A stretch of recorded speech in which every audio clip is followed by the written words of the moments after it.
여러분, 예수님께서는 매 순간 똑같은 능력을 가지고 이번 주 본 37절을 바라보면은 가장 좋은 씨앗으로 천국의 씨앗을 그들 모두에게 동일하게 뿌렸습니다.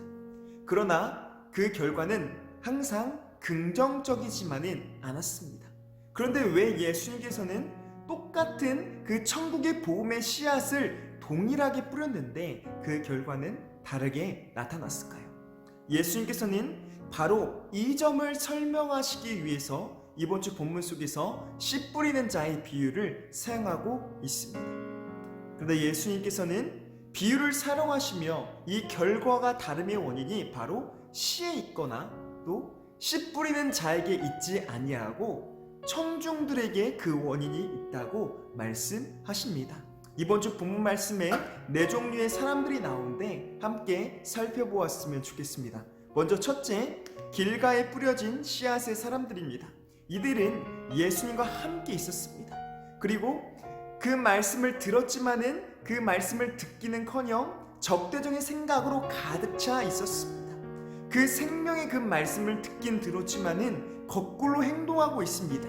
예수님 그 행적을 보았고 또한 예수님의 그 말씀을 들었지만 전혀 이해하지 못하고 자신과는 전혀 상관없는 듯이 행동하고 있습니다. 바로 이해하지 못하고 무감각한 상태로 있는 사람들입니다. 이러한 사람들을 예수님께서는 길가에 뿌려진 씨앗으로 비유하였습니다. 둘째로 돌밭에 뿌려진 씨앗입니다. 어떤 사람들은 예수님의 가르침을 기쁨으로 받아들였습니다. 그 말씀은 어디서 들어본 적도 없고 경험본 적도 없는 정말 놀라운 말씀이었습니다. 그런데 예수님의 그 말씀은 항상 기쁨만을 가져다주지 않았습니다. 때로는 자신을 부인해야 하기도 하고 또한 자신의 그 십자가와 또는 고난과 핍박 또한 경험해야 했습니다. 그렇게 이 어려움을 견디지 못하고 전혀 예수님 그 말씀을 듣지 않은 것처럼 예수님과 전혀 상관없는 것처럼 행동하는 사람들, 바로 돌밭에 떨어진 씨처럼 곧 싹은 나왔지만은 성장하지 못하고 열매 맺지 못한 사람들을 돌밭에 떨어진 씨앗으로 예수님은 비유하였습니다. 셋째, 가시떨기 나무에 떨어진 씨앗입니다. 여러분, 예수님을 섬기는 데 있어서 그 따라가는 일에 있어서 이전에 말했던 것처럼 고난과 핍박만이 장애물이 아니란 뜻입니다. 이번 주 본문 22절을 바라보면은 큰 방해물이 하나 또한 여러 가지 존재하는데 그 방해물에 재물과 유혹, 세상의 염려를 또 이야기하고 있습니다. 바로 예수를 믿고 열심히 신앙생활을 해보려고 했지만은 포기해야 될 것이 있습니다. 자신의 몸에 붙어있던 세상의 돈벌이 방법들 또한 포기해야 될 핵심들 여러 가지 다양한 것들이 있습니다.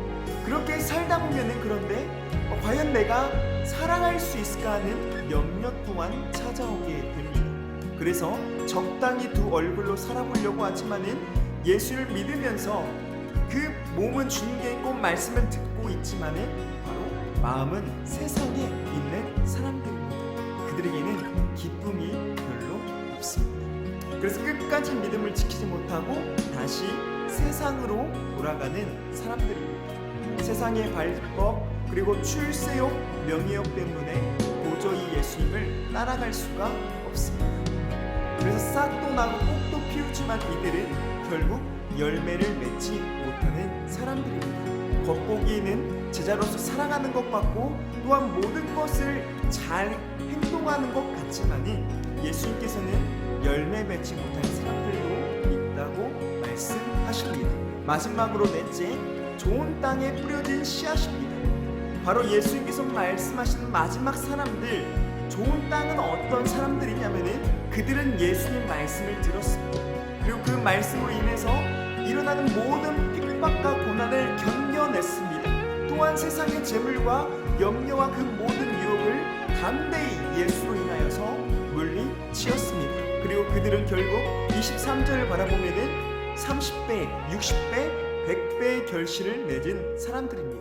결국 하나님 나라 천국의 말씀을 진정으로 이해한다는 것은 무엇이냐면은 그 말씀을 기쁨으로 받은 뿐만이 아니라 그로 인해 일어나는 모든 부정적인 것들 또한 모든 염려들, 다양한 고난들을 극복하고 말씀대로 살아가는 것을 의미합니다. 이것이 바로 예수님을 진정으로 따라가는 제자의 모습입니다.